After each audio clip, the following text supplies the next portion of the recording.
Estás escuchando Taxi Obrero Radio, la audición del Sindicato del Taxi. En vivo todos los martes y viernes desde las 16 horas desde Reactiva 102.5 FM o online desde reactiva.com.uy. También puedes suscribirse para escucharnos en diferido por los principales servicios de podcast, YouTube o directamente seguirnos desde nuestro Facebook, Sindicato del Taxi Sur.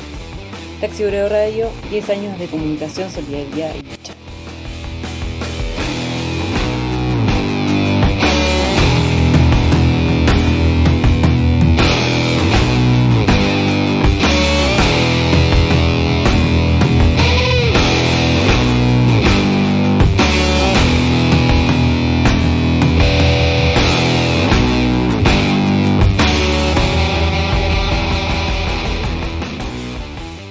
Bueno, volvemos con este último bloque de Taxi Obrero Radio, la audición del Sindicato del Taxi en su segunda etapa con Reactiva FM por el 102.5 FM para Peñarol de Daños y en reactiva.com.uy. Seguimos en el estudio, quien les habla Santiago, con el compañero Juan Carlos, con el compañero Juan Manuel y con el compañero Maxi. Estamos en contacto telefónico con Juan Acevedo, secretario general del Correo, y nos viene a hablar ahora un poco sobre algunos comunicados que viene sacando la Mesa Sindical Coordinadora de Entes Autónomos y Servicios Descentralizados. Buenas tardes, Juan. ¿Cómo andan los compas? Para toda la mesa. Buenas tardes, Juan, y un gusto estar nuevamente contigo. El gusto es mío. Vamos arriba. Bueno, Juan, contanos, no sé, un poco sobre los comunicados en sí, porque la verdad que acá hemos estado tratando diferentes temas, tenemos acá los comunicados y en realidad lo que nos queda son algunos puestos de trabajo que se venía a perder y estaba sobre la mesa también el tema de volver a trabajar de forma presencial, ¿verdad? Bueno, sí, en realidad los dos comunicados, hay uno que es, digamos, un pronunciamiento colectivo de los 10 sindicatos de la Mesa Coordinadora de Entes en cuanto a la ley de urgencia. Nosotros ahí hacemos un encuadre que lo que trata de comunicar tiene que ver con que consideramos la lucha contra la LUC como, digamos, un aspecto táctico, o sea, una variante más, lo que es la lucha que debe desarrollar el movimiento sindical contra el ajuste, ¿no? En realidad el ajuste es mucho más amplio que la LUC. La LUC es un instrumento jurídico, digamos, casi programático del gobierno de la derecha, de consolidación del ajuste, de procesamiento del ajuste, pero evidentemente hay otras dimensiones del ajuste que tienen que ver con una variada gama de instrumentos jurídicos, de decretos, de medidas de gobierno y de políticas que ya se vienen aplicando. En el caso de las empresas públicas podemos hablar con propiedad de hace muchos años, de recorte, de ajuste, de achique permanente de lo que es y desmantelamiento de lo que son los servicios del Estado, ¿no? En ese sentido, lo importante a resaltar tiene que ver con que la Mesa de Entes hace más de 3-4 años que viene en un conflicto grande contra los recortes, recortes que obviamente y evidentemente se han profundizado y que adquieren, digamos, una característica más despiadada en lo que tiene que ver con las concepciones del gobierno de turno, pero que de alguna manera son condiciones que las viene planteando el sistema en el marco de un ajuste sobre la clase trabajadora y sobre todo sobre la, valga la redundancia, en lo que tiene que ver con la prestación de servicios públicos por parte de empresas del Estado que, evidentemente, desde la perspectiva nuestra, en el marco de lo que es el sistema capitalista y sus condiciones que impone a la vida humana, garantizan derechos de alguna manera, ¿no? O sea, los servicios públicos siguen siendo de alguna manera garantía de derechos de la población, digamos, los servicios públicos más del Estado. Y bueno, lo que estamos un poco denunciando allí es que, bueno, mediante la ley de urgente consideración y entre otras cosas también el instructivo de la OPP para la realización del presupuesto, se va a profundizar severamente lo que son los recortes y el desmantelamiento, el pasaje a manos privadas de gran parte de lo que es el acervo público, que además está profundamente emparentado con toda una historia del movimiento obrero de defensa de las empresas públicas.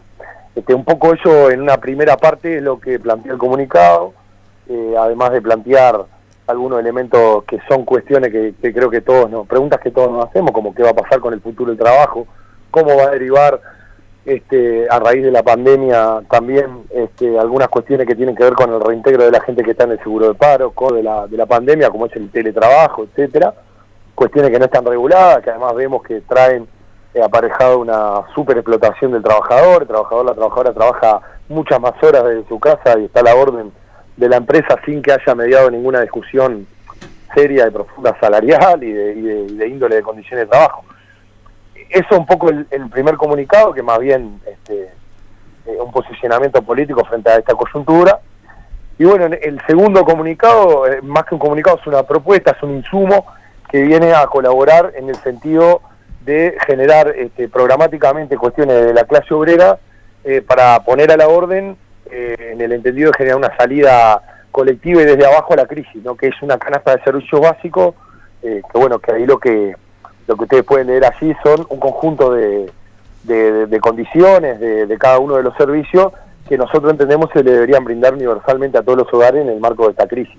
Ahí hay una canasta energética y también una canasta de insumos básicos de lo que tiene que ver con las prestaciones de los servicios públicos. Así como es digamos, menester de exigir, por ejemplo, la renta básica universal, el garantizar la alimentación de la familia, también desde los sindicatos públicos, digamos, entendemos que hay que poner a la orden de la gente una canasta básica de servicios que incluye condiciones de energía, de agua, de acceso a los combustibles, de acceso al conjunto de los servicios que brindan los entes públicos, que son variados. Eso es un poco lo que está planteado en estos materiales. Bien, en ese sentido nosotros más o menos veníamos conversando también más o menos en ese mismo sentido con los compañeros de la Unión de Trabajadores del MIDES en cuanto a la cantidad de recortes que se vienen, la repartición, ¿verdad? Que la crisis siempre la pagamos los de abajo, en tanto y en cuanto también se sigue reforzando y destinando cada vez más dinero a las Fuerzas Armadas, al aparato represivo, a la deuda externa, y también por otra parte el no desprendimiento del contrato con UPM, ¿verdad? Entonces está eso por un lado. Por otro lado también el entendimiento de que, bueno, primero que los servicios esenciales en ningún momento, según tengo entendido, se han parado, los compañeros han seguido trabajando con guardias gremiales, ¿verdad? Y entender también que por un lado tenemos los reclamos sindicales y también es algo que nos afecta al conjunto de la población, ¿verdad? Porque son servicios básicos y que la población tiene que tener garantizado, y es una lucha que debe emprender la sociedad en su conjunto, ¿verdad? Porque el acceso a los servicios públicos es algo que tenemos que poner un freno hasta cierto punto, porque estamos hablando de la mercantilización extrema de los servicios públicos que deberíamos todos tener acceso, ¿verdad? Y más en época de pandemia, en las que cuando las necesidades básicas de la población no están cubiertas, sea alimentación, vivienda, agua, salud, educación y etcétera, es el momento de organizarse y decir basta, ¿verdad? Bueno, de alguna manera, o sea, lo ha dicho usted, o sea, imaginémonos un Uruguay en esta coyuntura sin servicios públicos, sin empresas públicas que garanticen los servicios, digamos, públicos, ¿no? Los sindicatos de alguna manera nos hemos tratado de poner a la altura de las circunstancias, obviamente con nuestro tiempo, con nuestras características, en el marco de lo que son los procesos de debate, sobre todo en instrumentos como la Mesa Coordinadora de Ente, que son 10 sindicatos discutiendo. Y bueno, un poco nosotros nos imaginamos una perspectiva en el sentido garantista, ¿no? Decir, bueno, ¿qué tenemos que hacer los trabajadores públicos en el marco de esta crisis? Y bueno, tratar de ponernos del lado de nuestro pueblo, codo a codo, ¿no? O sea, nosotros no hemos parado, o sea, hemos trabajado durante toda la pandemia, digamos, de alguna manera. Hemos mantenido a rajatabla todo lo que son los servicios básicos que recibe la población. Y de alguna manera lo que estamos planteando es tratar de ponernos a la orden en el sentido de en lo que podamos hacer nosotros, que obviamente no somos quienes gestionamos las empresas, pero sí tenemos de alguna manera una responsabilidad en ese sentido que tiene que ver una responsabilidad solidaria y de conciencia con nuestro pueblo, de decir, bueno, que no estamos de acuerdo con que, por ejemplo, UTE haya mandado a trámite 17.000 cortes de luz, que por suerte los trabajadores y las trabajadoras de UTE nucleados en AUTE han hecho un comunicado público diciendo que ellos no iban a ser partícipes de los cortes de energía, exigir que no se cortara la energía de la gente, y bueno, que hace que de alguna manera las empresas se vean forzadas a tomar determinadas decisiones en el marco de poder directamente no llevar adelante esas medidas que obviamente profundizan todo lo que es la problemática que está viviendo la gente. Y de alguna manera, en lo que son los servicios públicos, decir que nosotros venimos preocupados por el tema hace mucho tiempo. O sea, así como ahora, digamos, desde algunos lugares del oficialismo se sale a hablar de que, por ejemplo, estos artículos que se quitaron de la ley de urgencia, que no dejan de ser un placebo porque se quitaron de la ley de urgencia, pero se pusieron en otra ley que va en trámite normal y que va a salir porque están los votos, que tiene que ver con poner a disposición, por ejemplo, la red de Antel para que los privados la utilicen en beneficio de la libre competencia, del mercado, etcétera, que es poner a disposición tecnología y recursos públicos que son de todos al servicio de los capitales multinacionales, los intereses privados. No es una cosa nueva, ya se viene llevando adelante, y así como ahora se hacen carteles en ese sentido, habría que haber hecho carteles, y en ese sentido los trabajadores de la mesa de ente lo venimos haciendo, cuando desmantelaron el ferrocarril, cuando intentaron privatizar el correo, cuando intentaron extranjerizar el conjunto de tierras con las que cuenta el Instituto Nacional de Colonización, que tienen un fin social y que obviamente el uso que se les da tiene que ver profundamente con el clientelismo político, con las peores prácticas de un sistema perverso y corrupto. Y bueno, de alguna manera nosotros tenemos la responsabilidad de decir que entendemos, por eso decíamos que la LUC es un instrumento, entendemos que los instrumentos actuales de procesamiento del ajuste no son más que profundización de lo que ya venía. Incluso cuando vemos a algunos actores que ahora salen muy vehementemente a rasgarse la vestidura, y cuando tuvieron la gestión, lo que hicieron fue profundizar la crisis y sentar las bases para que de alguna manera estemos sufriendo esta realidad, ¿no? Sí, no, eso que decía Juan, yo justamente iba a decir eso mismo. Estaba escuchando hoy en un informativo de radial, justamente que habían sacado, no sé si eran 2 o 3 artículos de Antel, que tenían que ver con Antel, y que lo iban a sacar por costado, o sea, lo iban a pasar por la ley de medios, lo que tenía que ver con la Ursea, eso que tú decías, Juan. Sí, o sea, Juan Carlos, ahí lo que nosotros, digamos, estamos discutiendo, obviamente no son todas las opiniones, no van todas en el mismo sentido, pero por lo menos lo que nosotros tratamos de sostener en la instancia en que tenemos la posibilidad de opinar es que, digamos, no hay que basar el conjunto de la lucha solamente en la ley de urgente consideración. Hay quien dice que hay posibilidades de negociar, y de alguna manera estos instrumentos jurídicos tienen que ver son parte de un andamiaje que viene a sostener digamos, este ajuste profundo que estamos sufriendo sobre nuestras espaldas. Entonces, basar todas las baterías en la postergación, en el mejoramiento, en la negociación sobre artículos puntuales de la ley, primero que confunden a la hora de poder enfrentar la ley como un todo, como lo que de alguna manera caracterizamos, que es, digamos, una ley, esto está a llover sobre mojado, pero es una ley ómnibus de 500 artículos, que tienen un procesamiento rápido y que de no ser aprobada por el Parlamento quedan aprobadas tal cual están, porque eso es lo que establece el mecanismo de urgencia en lo que es la ley.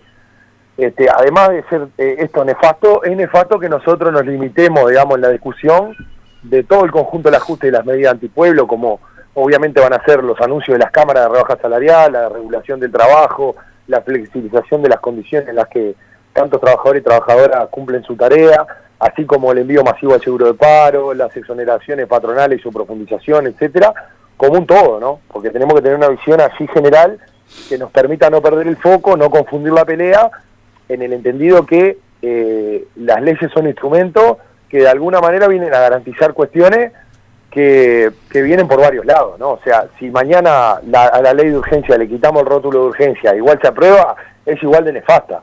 O sea que el problema no es tanto la forma, porque hay quien lo ve de un punto de vista republicano, democrático, que dice que la forma no permite el debate. Bueno, el debate no lo permite en la medida que están las condiciones políticas para que leyes de esta calaña sean aprobadas en el Parlamento. Y bueno, entonces ahí hay que contraponer, digamos, una visión de enfrentamiento de estas cuestiones en lo que tiene que ver con la práctica social, con la lucha desde las organizaciones populares, como único dique de resistencia. Esto lo venimos diciendo hace tiempo, en el sentido de la agenda del programa popular, digamos, soluciones que necesitan nuestros compañeros y compañeras a lo largo y ancho del país. Sí, lo que estamos totalmente de acuerdo, Juan, lo que tú decís, esta ley, digo, es nefasta, es antidemocrática, antipopular, reaccionaria, digo, todos los rótulos que le podemos poner, aparte presentada en este momento, ¿no? En plena crisis sanitaria, digo, y bueno, como una aplanadora, porque tienen la mayoría parlamentaria, lo van a sacar, digo, y qué año cargado, ¿no? Porque está la Luca ahora, después tenemos presupuesto. Después, no sé, el tema del Consejo de Salario, digo, parece que hay un aplazamiento del Consejo de Salario. Pero digo, como que son varios frentes los que vamos a tener que enfrentar, Juan, ahí, digo, y bueno, la única que nos queda es movilizarnos, y creo que el clasismo tiene un rol fundamental que jugar, ¿no? De organizar a toda la clase obrera, ¿no? En estos momentos difíciles, digo, es por ahí un poco lo que vemos nosotros en el sindicato nuestro y junto con otros sindicatos hermanos, compañeros, también estamos viendo esa realidad. Sí, un poco, digamos, la que nos queda a los de abajo y a las de abajo es enfrentar lo que estamos viviendo, es profundizar la capacidad que tengamos de resistencia. Hay algunos debates que son estratégicos que lo vamos a tener que ir dando sin miedo y mirando con firmeza, digamos, con claridad ideológica en el sentido de lo que se precisa discutir ahora. Hay abierto una discusión de la instalación de los consejos de salario que para nosotros es irrisoria, o sea, instalar consejos de salario o reivindicar la instalación de consejos de salario en esta coyuntura que tiene, digamos, como consigna la rebaja del salario y la flexibilización de las condiciones laborales, de alguna manera también expone a los sectores de menor correlación de fuerza, que son los sectores que están sufriendo más el impacto de la crisis directamente, como son los sectores de servicios, de industria, que están muy golpeados con mucho personal de seguro paro, primero a negociar salarios sin poder de alguna manera desplegar una capacidad de movilización en este debate de lo que es la situación sanitaria, que hace muy difícil que digamos podamos hacerlo en condiciones normales, y lo otro a nosotros nos parece que le abre la puerta a las patronales para terminar en condiciones nefastas, con pautas lamentables, el movimiento obrero en su conjunto negociando despidos y negociando rebajas salariales. De alguna manera, la postura de este momento, en ese sentido, para nosotros, pasa por hacer cumplir lo que está firmado, que ya es una tarea titánica, porque ya las patronales anunciaron que no lo van a cumplir, y si no van a cumplir lo que ya está firmado, mucho menos se van a sentar a discutir aumento salarial y mejora de las condiciones. Entonces, de alguna manera, nosotros estamos viendo que la apertura de la ronda de Consejo de Salario en este contexto representaría un desafío muy importante y una exposición muy importante de los derechos que de alguna manera ya tenemos y que tanto nos ha costado conseguir. O sea, digamos, en este contexto hay que analizar muy bien si es conveniente o no, digamos, ponerle fecha y hora a la negociación de salario. Porque evidentemente el contexto no solamente te condiciona, sino que además no deja de ser un instrumento donde sabemos cómo van a votar las patronales y el gobierno y sabemos que tenemos la de perder. Entonces, de alguna manera, nosotros preferimos plantearnos algunas cuestiones que tienen que ver con enfrentar estas condiciones en el plano de la pelea, de la movilización callejera, de la organización, como decías vos, de la coordinación profunda, y tratar de pelear dignamente, ¿no? O sea, uno las peleas las puede perder, pero de alguna manera es mucho más preferible con dignidad, con el uso y la confianza en la fuerza propia, enfrentar este momento peleando, que terminar en un escritorio negociando la derrota. Entonces, de alguna manera, así de claro para nosotros está el panorama en lo que tiene que ver, por ejemplo, con el tema de los consejos de salario, que también incluye obviamente al sector público, donde hay muchos convenios que vencen este año, y donde hay una gran ofensiva sobre el poder adquisitivo de los trabajadores, que ya nos hace estar perdiendo salario a lo que la inflación pasó los 2 dígitos,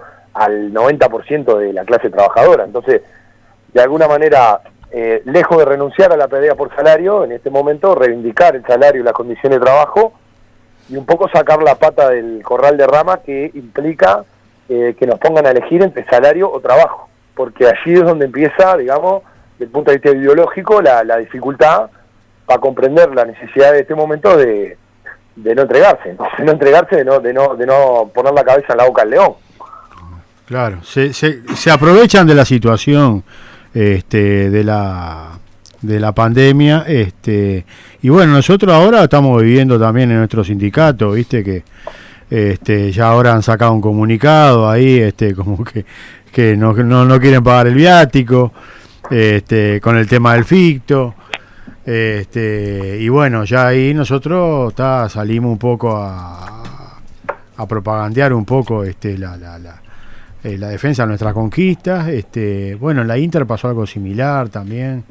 Estuve leyendo lo de la Inter. Lo de la Inter, viste que hay unos 4 o 5 puntos, Juan, si lo leíste, viste que, por ejemplo, el aguinaldo en cuota. Imagínate, y por eso en ese sentido lo planteaba, ¿no? Imagínense ustedes lo que sería en este contexto que estamos viviendo, con esos comunicados arriba de la mesa, con esas declaraciones de las patronales, abrir una ronda de negociación salarial, ¿no? Yo comparto contigo, Juan, ¿no? Me parece que servirlo de la mesa eso, ¿viste?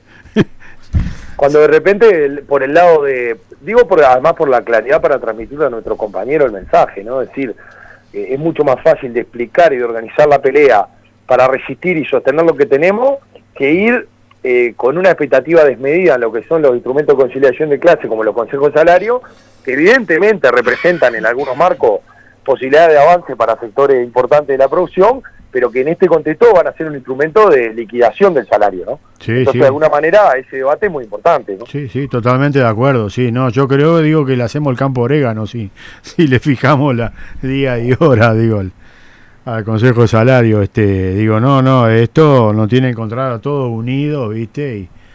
Y bueno, sin olvidar el trabajo, la salud, la vivienda, la educación, ¿no? Todo, que son viejas reivindicaciones, viejas y nuevas y vigentes reivindicaciones del movimiento popular, ¿no? Hace un rato hablábamos de la deuda externa, hablábamos de la reserva del Estado, la exoneración a las multinacionales, con la compañera anteriormente del MIDES, ¿viste? En el marco ahí de lo que fue el 1 de mayo, nosotros como coordinación de sindicatos sacamos una declaración donde tocábamos estos temas justamente, ¿no? Sí. Por ejemplo, el tema de las reservas, Sí. Obviamente que las reservas, si no están al servicio de una salida popular y al servicio de la necesidad de la población, no tienen razón de ser. Son reservas que van a ir a los sacos de los acreedores de la deuda externa del gran capital multinacional. Y sí, si no se utilizan en este momento de crisis sanitaria, ¿cuándo? Esa es la pregunta, ¿no? Y nos preocupa mucho ver algunos interlocutores del gobierno anterior y que se dicen defensores de los intereses populares, por ejemplo, salir a hablar públicamente contra medidas que el movimiento obrero muy acertadamente, en el marco de todas sus contradicciones, pero muy acertadamente ha puesto arriba de la mesa, como por ejemplo la prohibición de los despidos, ¿no? Que es un elemento fundamental, porque en el marco de que no se prohíban los despidos, esta situación va a ser un trampolín para que los empresarios aprovechen a echar a la gente, a sacarse todos los problemas de arriba, como quien dice, para hablar en criollo, y de alguna manera hay representantes de la oposición que salen a decir que es un disparate hablar de prohibición de los despidos. Bueno, esas son las condiciones en las que tenemos planteado el panorama. Hay que hacer una lectura muy profunda porque el panorama es complejo y sobre todo empezar a transitar un camino de unidad, de esa unidad que nos gusta a nosotros, ¿no? La unidad para luchar, o sea, poner de alguna manera la infraestructura, todos los recursos que tenemos, la organización, los militantes y la capacidad de lucha en función de poder desarrollar grandes acciones que involucren cada vez a más compañeros de más sindicatos y cada vez a más gente en reclamar la inmediata solución en el marco de esta crisis de elementos concretos para una salida que garantice el cumplimiento, digamos, de las necesidades que tiene la gente, ¿no? Que tienen los de abajo. Y de alguna manera en eso estamos tratando de orientar el debate, de opinar en ese sentido, sobre todo cuando escuchamos de voces oficiales que otra vez se apunta a viejas recetas como el diálogo nacional, como el transitar caminos de concertación con las patronales, que para nosotros evidentemente son, digamos, el corolario de una derrota catastrófica que nos coloca como movimiento obrero organizado y como pueblo en general en el peor de los escenarios, ¿no? No, sin duda, yo creo que estoy totalmente de acuerdo en cuanto al análisis de verdad de coyuntura, de que, bueno, sería completamente catastrófico a no ser, salvo algunos sectores muy grandes del movimiento sindical, que de repente pueden hacer desarrollar una pelea mucho más grande, sería bastante nefasto para los sectores más pequeños, quizá, o que nos agarran con peor parados, quizá abrir los consejos de salario en este momento, o poner sobre la mesa los distintos temas, ¿no? Y en ese sentido quizás sea un momento más de unificar las luchas, de poner sobre volver a levantar las viejas banderas que siempre estuvieron en pie, pero más que nunca disputar territorio, disputar terreno, ¿verdad? Pues no solo arriba el tema de la solidaridad, la independencia de clase, ¿verdad? Con vieja consigna histórica de nuestros sectores, ¿verdad? Y ir disputando territorio, unificar las luchas, crecer en organización, crecer en coordinación, ¿verdad? Y poder afrontar esa lucha como un bloque un poco más unificado y también crecer desde lo discursivo, desde también en ese sentido madurar en el debate, ¿verdad? Y poder afrontar con más fuerza lo que se nos viene, que sin duda va a ser bastante duro y va a ser una etapa de resistencia más que de salir a intentar ganar, ¿verdad? Más que nada, lo vemos día a día, muchos sectores que ven como las patronales están al ataque y nos toca vivir ahora en este momento claramente una coyuntura de resistencia y de defender los derechos que tanto nos ha costado conquistar en la calle, ¿verdad? Y para muchos de nosotros no mediante este elemento de conciliación de clase como puede llegar a ser el coso, sino de lucha directa, ¿verdad?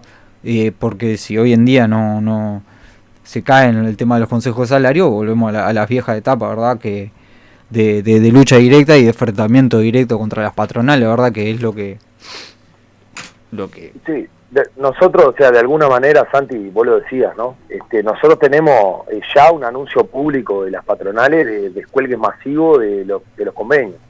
En algunos casos, en muchos casos, en un porcentaje alto, de decretos o de convenios que tienen que ver con votación 2-1 de patronal gobierno contra los intereses de los trabajadores. O sea, ya en la ronda de Consejo Salario anterior, creo que habíamos analizado en profundidad y muy ampliamente que habíamos salido el conjunto de la clase, producto de las pautas que ofrecía el gobierno, de los lineamientos y además de la escasa posibilidad del despliegue de correlación de fuerza para torcer esa voluntad, habíamos salido profundamente perjudicados, ¿no? O sea, en el sentido de, hablábamos de congelación del salario, inclusive hablábamos de los sectores que eran puestos en el escalafón de no dinámico, de pérdida salarial. Entonces, de alguna manera, en esta etapa que caracterizamos, que es, evidentemente, no resiste mucho análisis, una etapa de resistencia donde estamos viviendo una ofensiva brutal sobre nuestros salarios, sobre nuestro trabajo y sobre nuestras condiciones desde el punto de vista de clase, ¿no? Del conjunto de derechos que hemos conquistado con lucha,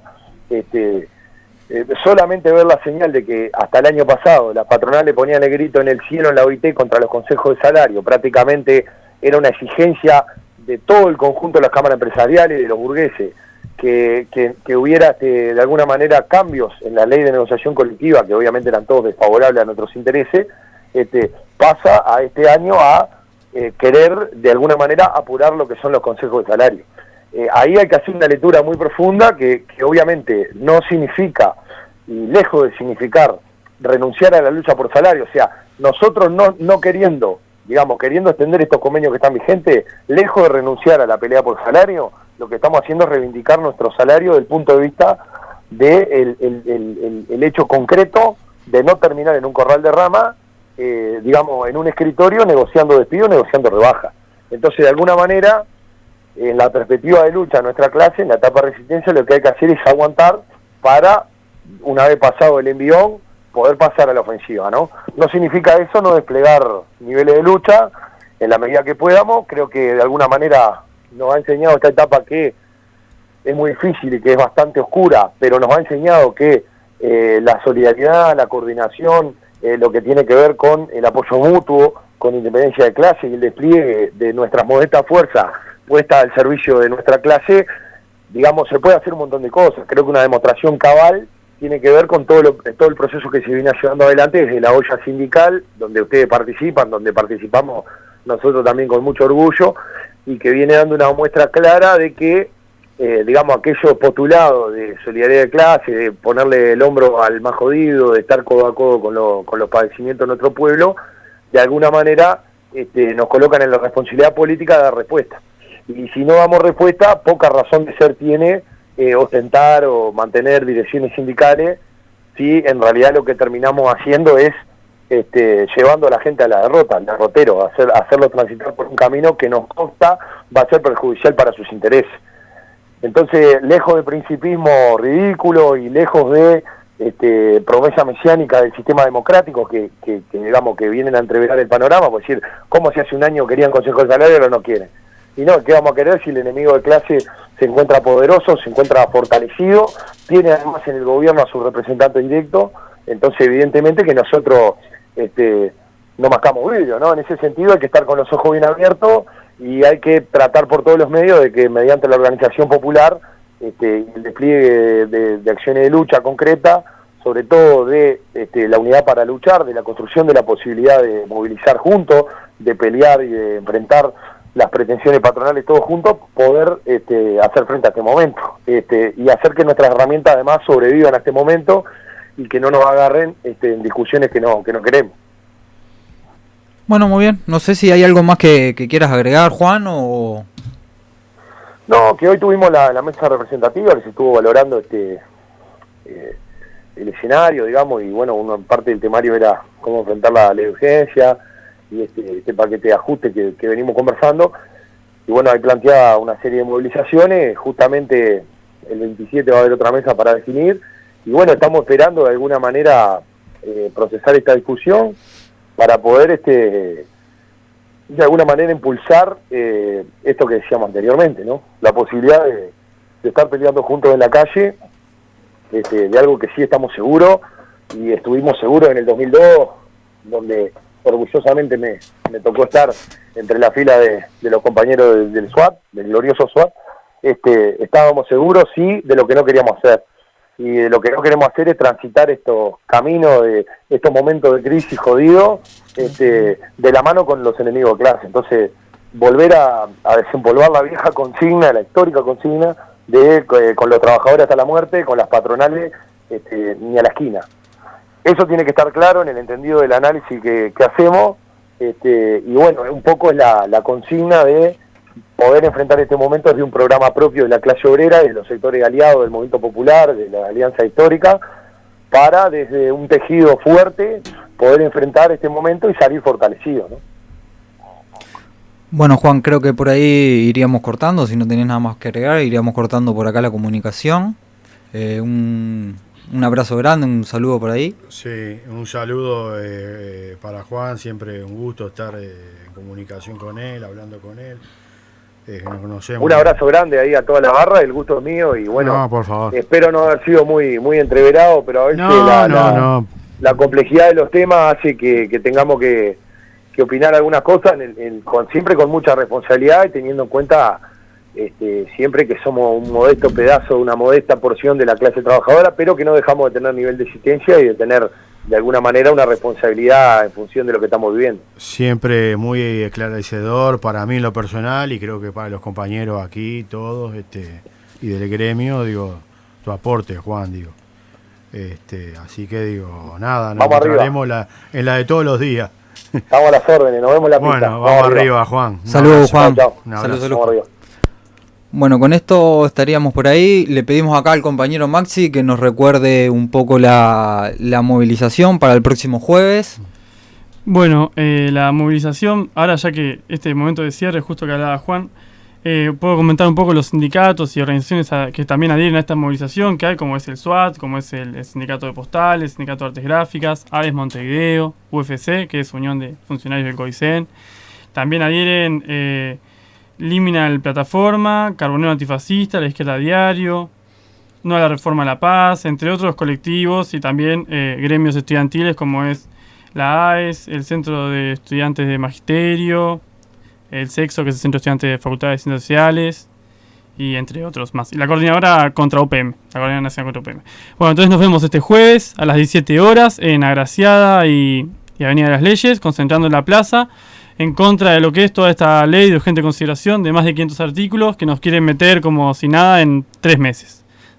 Bueno, y por ahí creo que vamos cerrando la audición 16 de Taxi Obrero Radio. Un fuerte abrazo y un saludo acá a los compañeros. Será hasta el próximo Hasta el viernes. próximo viernes, pero nos vamos a ver seguramente el jueves a las 17 Nos veremos, horas, ¿no? sin duda. Ahí va. La calle nos reclama. Ahí va. Un abrazo Bueno. grande para Juan Manuel también, que Bueno. está ahí, lo veo callado. Viene callado. Buenas Nos queremos un noches, vaso de buenas una noches brisa. para todos. Buenas noches. Muy bien. Será hasta la próxima. Arriba los y las que luchan. Bueno, salud. Abrazo. Frente al hambre y las penurias de nuestro pueblo, adquirí tu bolsón económico del SWAT, con alimentos al costo por 340 pesos, abierto a afiliados de todos los sindicatos. Consígalo en nuestro local sindical, Clemente César 2291, lunes, miércoles y viernes de 3 a 17 horas. Por consulta, comunicate con Pamela al 091-435429 o con Guida ahí al 098-986717. Súmate, la salida es colectiva, Sindicato del Taxi.